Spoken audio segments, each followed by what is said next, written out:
Welcome back. It's Justin here in very gloomy Netherlands at the moment. Lots of rain and clouds and pretty cold out there as well. Just got back from a couple of weeks in Spain a few days ago and come back to this beautiful Dutch middle of summer weather, 18 degrees and raining.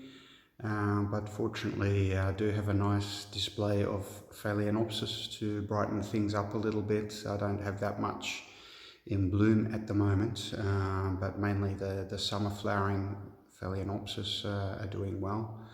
And yeah, so I thought it's interesting to take a look at how the orchids fared after being away for a couple of weeks. But first let's take a look at these lovely Phalaenopsis in bloom here. Real kaleidoscope of colours and fragrances. So I've got this little no ID little miniature here with some flies. Little flies have really taken a liking to this one for some reason. Not too sure why, but very cute. And then this one, which has flowered last year as well. So this is the second flowering on that one, and this one also. Well, you can see the label on that one. I can't remember the name of this one. Let me see if I can have a look. Get it out. What is it? Equalor, something like that. And this one up here is Buddha's Treasure. Beautiful red flowers with the pink lip. Not fragrant, that one. It's a larger plant. The other ones are all the miniatures. This one is the hybrid, the primary hybrid of Amboinensis and Bellina. It's been flowering for quite some time now, and this is the new one. Just opened up while I was away. It's a hybrid of Ludemaniana with, what is it, with SWRGV. No idea what that is, by Ludemaniana Cerulean. That's a really nice hybrid. This one is fragrant. But yeah, so for the plants, while I was gone, it was only 2 weeks, and I put a lot of them into the garden, or a lot of them were already in the garden, and a lot of them in the house, and I left some of them in the greenhouse. I think the ones that were in the house fared the best over this 2 weeks. Not really any casualties here. There was someone staying here, and they watered them, I think, twice while I was gone. So a couple of the plants were a bit dehydrated. But if we take a look outside, hello push push. If we take a look out here, yeah, so most of these plants are doing pretty well. So this is the Vander, was it Barnesii? Yeah, that's been a bit of a failure. That was already dying, so that was not a result of going on holiday, but yeah, that's been an epic failure, unfortunately. Yeah, once the weather turned warmer at the beginning of spring, it started to struggle. I tried it in different places. Eventually I brought it out into the garden. I know that it likes to be a bit cooler than other Vanders, but maybe it was too cool, and yeah, it is just, I couldn't find the right spot for it basically. But these dendrobiums here, so it's amabile there, with the shoot on it growing now finally. This is the other one, densiflorum. No new growth on that one as of yet. Haven't had it for too long yet. So yeah, I've got a lot of other things out here as well. These are the more intermediate growing plants. I've got some Phragmipediums, some Coleogenes, Bulbophyllums, even a couple of little Cattleyas. This is a little Cattleya pumila here. This one, which has just not been doing anything, and a Cattleya diana. It's actually, this one is looking a little bit happier outside. It's starting to grow now. But yeah, if they aren't happy in the greenhouse, then often I'll just throw the plants outside into the garden in the summer, obviously, and see how they go. So we've got some dendrochilums down there. They're doing fine. This is Laelia anceps here. This one's doing quite well.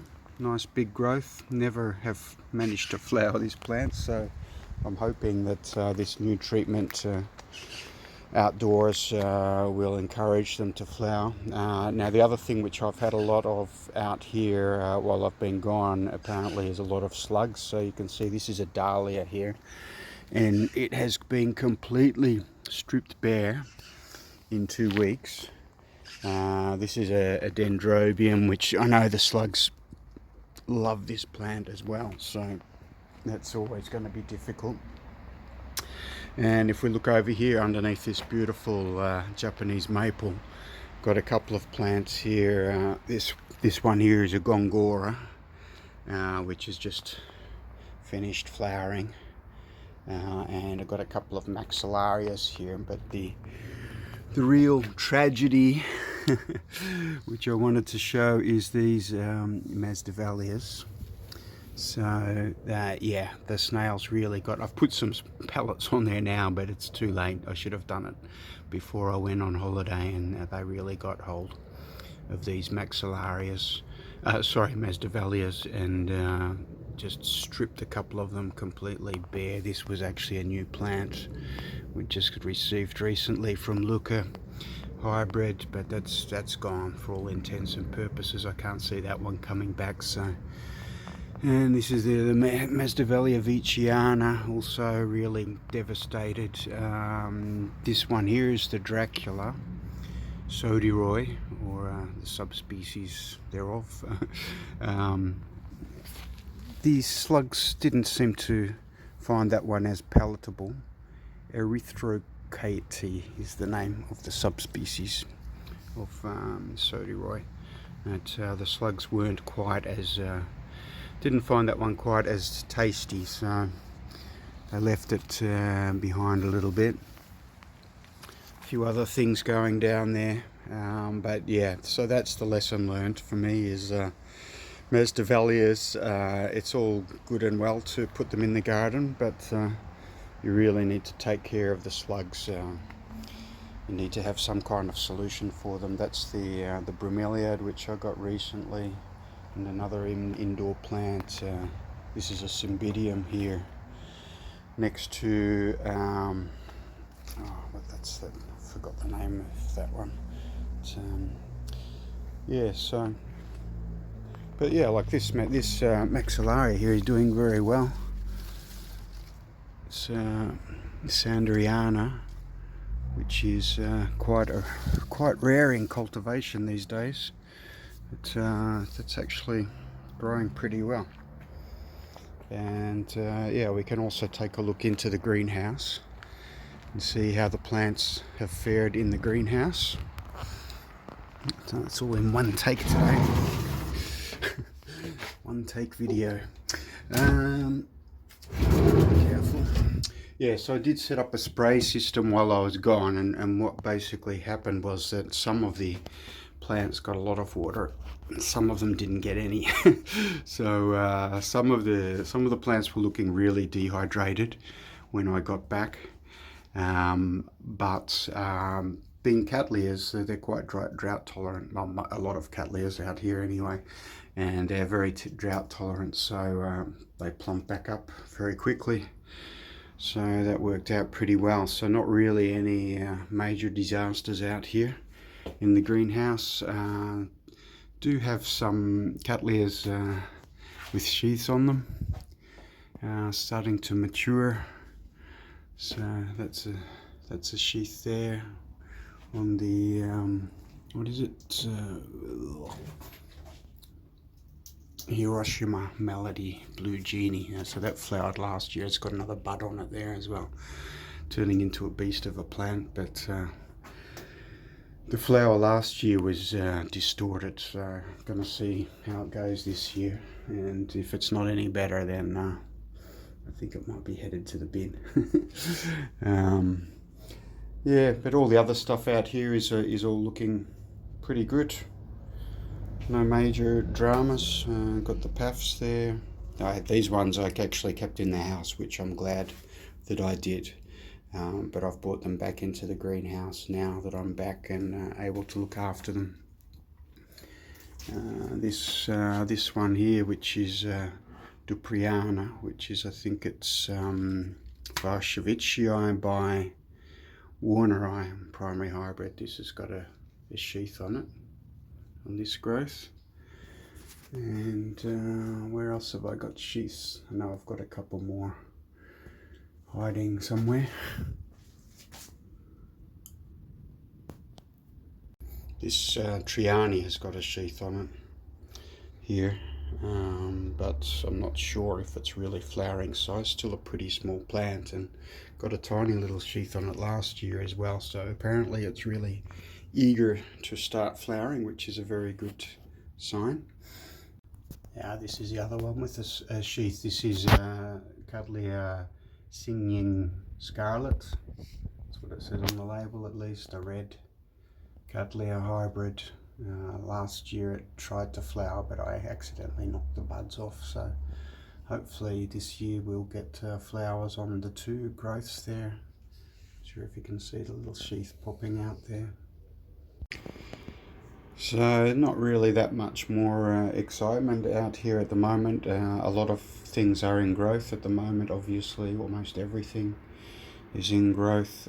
So this is one of the Laelia purpurata carnea, so you can see the new growth on there. And this one here is Cattleya velutina, which is regarded as a bit of a more tricky species, but this one has got a little new growth on it. So hopefully that's going to pull through. The other one which is giving me a bit of difficulty is this Cattleya schilleriana. Has been very slow to get established. So no new growth yet. It did grow some roots. It's got some root tips on it. So yeah, hopefully we can get that one going. Yeah, here's another species here. What's the name of this one again? Dormaniana. Yeah, very distinctive Cattleya, this one. This was looking a bit shriveled when I got back, but it's come back pretty well, very quickly. And yeah, it's got 3 growths on it, so that's looking good. This one here is one of the Cattleya labiatas, which I got last year, and this is a rubra, so the very intense pink form, and really struggled for a long time. It was a year without any roots. The pseudobulbs, a couple of months, were totally shriveled, and it was just sort of surviving on the stored energy in the plants for 12 months. But then a couple of months ago it started putting out some roots, and yeah, they have since plumped up a little bit, the bulbs and the leaves, and it's looking a lot better now. So, but yeah, good idea to keep it stable and not tip it out of the pot. That's definitely going to set it back, so don't do what I just did if you can avoid it. Yeah, what else? Yeah, this one, this is the Cattleya, the hybrid of Tenebrosa and Leopoldii, also known as Tigrina, but I can see nice good root growth on that, new leaf coming up there. So this plant looks like it's going to do quite well. And yeah, like I say, most of the Cattleyas are all in good growth now, as is almost everything really. So yeah, I think not much more exciting to say at this point in time. Now look, here's another one. If you look around, Cattleya Eldorado, Mount Ito, or M Ito, not sure what the M stands for, but this one's doing quite well. This is a warmer growing Cattleya, which I keep in the house over the winter and in the greenhouse in the warmer months, and it looks like it's coming along now, so I'm quite pleased to see that. Apparently there's some question whether this clone actually is the true species. Well, I wouldn't know, but I guess would be nice to bloom it nonetheless. And yeah, the little air plants there, looking good.